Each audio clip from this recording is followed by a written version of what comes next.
Assalamu alaikum, dear students. How are you? Welcome to the channel, The Physics Gurus.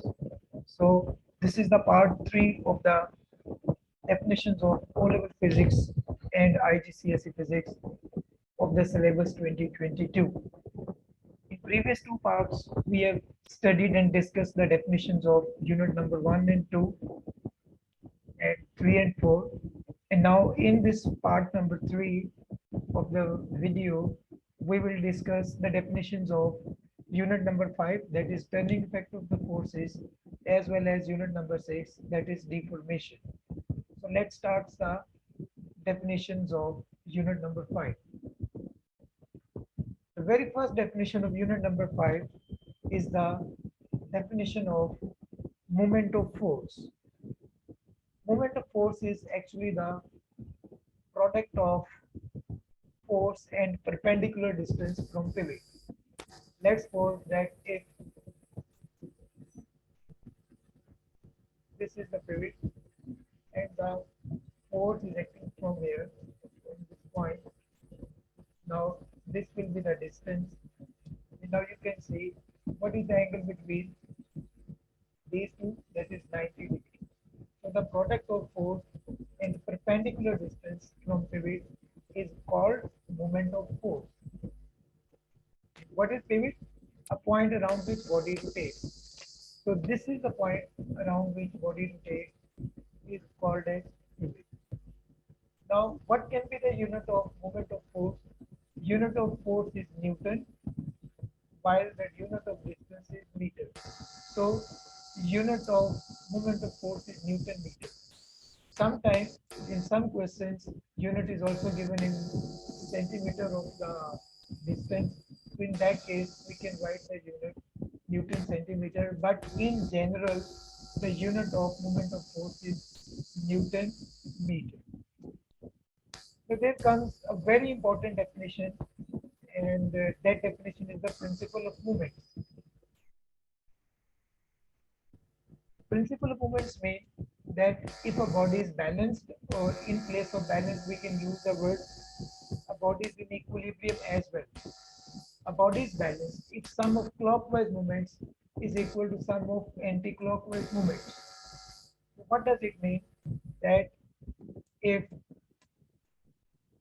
we are having pivot over here and a force is acting F1 on the left side and another force is acting here on the right side, and definitely this will act like a pivot, and this will be the distance d1 and this will be the distance d2.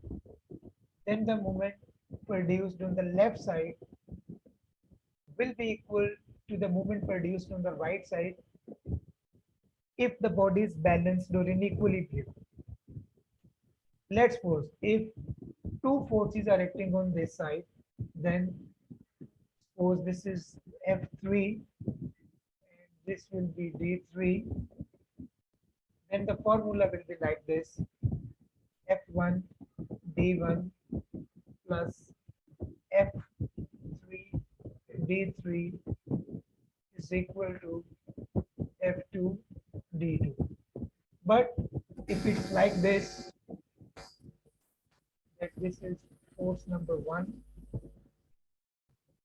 this is force number 2, this is force number 3, then in this case, the formula will be like this: F1 D1 plus minus F2 D2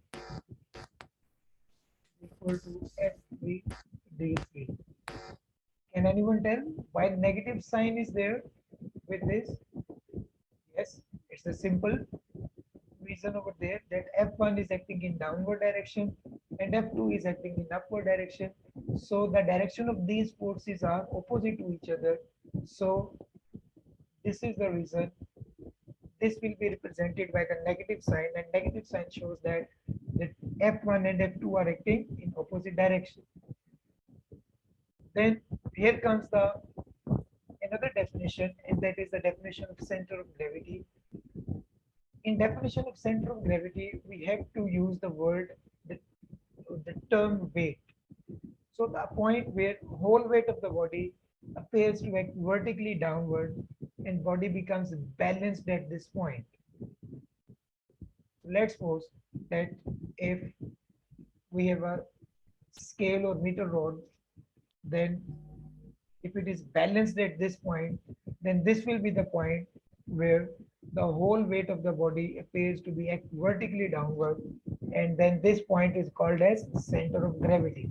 So if we will use the term weight, then this point will be considered as center of gravity. Another definition which most of the time is asked in the examination is the center of mass. So a point where whole mass of the body appears to be concentrated, or the point at which the body is balanced. So whenever the definition of center of mass is being asked, then you are supposed to write down the term mass in that definition.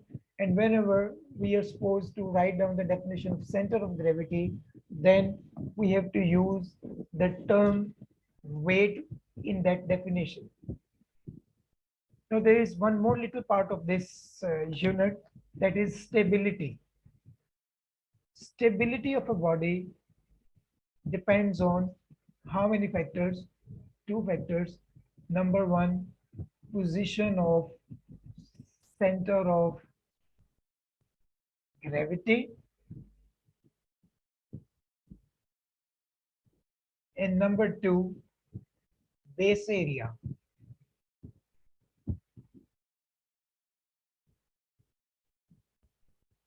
Lower the position of center of gravity, higher will be the stability. What does it mean? That if we will lower the center of gravity by adding the weight in downward direction, then center of gravity will be lower down and it becomes nearer to earth, and body will be more stable. Like that, if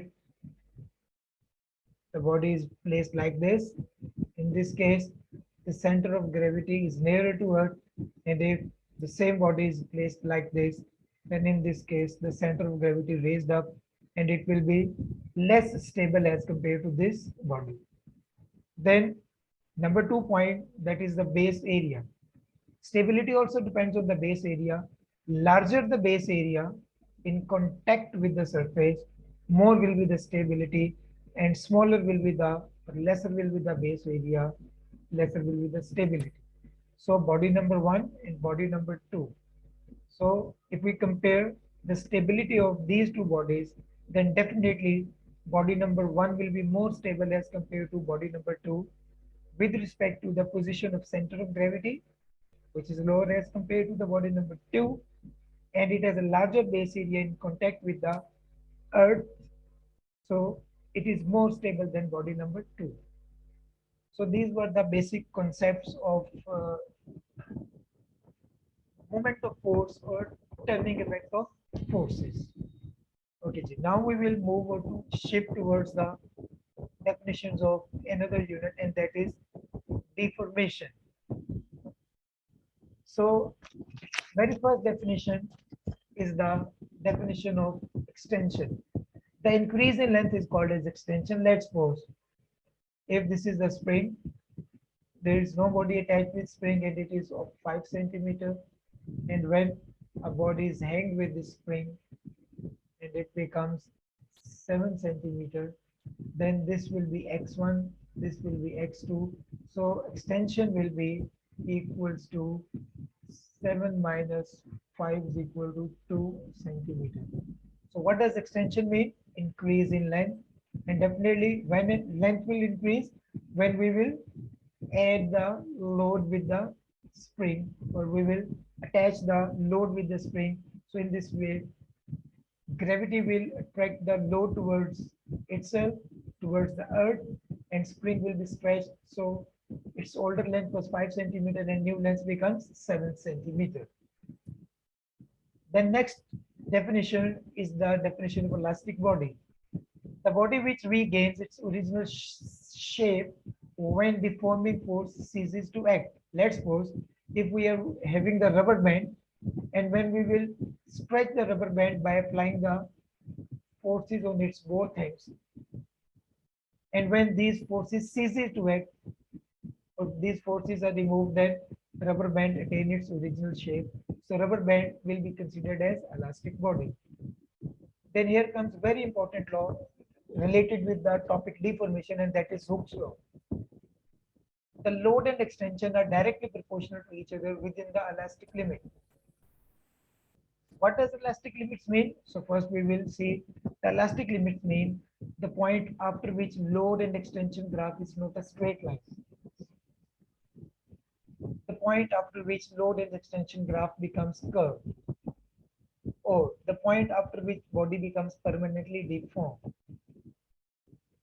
So let's see what is meant by Hooke's law. So the load and extension are directly proportional to each other within the elastic limit. So it's mean that when we will increase the load, increase the weight, increase the force, then extension also increases. So when force increases, extension also increases, and when force decreases, extension also decreases. And here becomes a final equation that F is equal to Kx, where K is called as spring constant, and its formula will be K is equal to F over X. And what is the definition of spring constant? Force per unit extension is called as spring constant, or the ratio of force to extension. Now the unit of the formula of K was F over X. The unit of force was Newton, and extensions mean change in length, it will be meter. So its unit will be Newton per meter, or sometimes it is also written as Newton per centimeter. Now when we will draw the graph between load and extension, let's suppose force is over here and extension, okay, I will represent it E. Extension can be represented by E, or it can be represented by X as well. So let's use the symbol X. So this point will be considered as limit of proportionality or elastic limit, because up till here we can say that force and extension are directly proportional to each other. So this is the point till where graph is a straight line, or after which graph does not remain a straight line, it becomes curved, or body becomes permanently D-shaped. Or if axes are swept, force newtons, extension meter, then there will be no effect on the straight line, but now it will be curved like this. So what you have to learn, that graph will curve in the direction of extension, either it is along the y-axis or either it is along the x-axis. So best of luck for your exams, and thank you very much for watching this video. Stay blessed. Assalamu alaikum.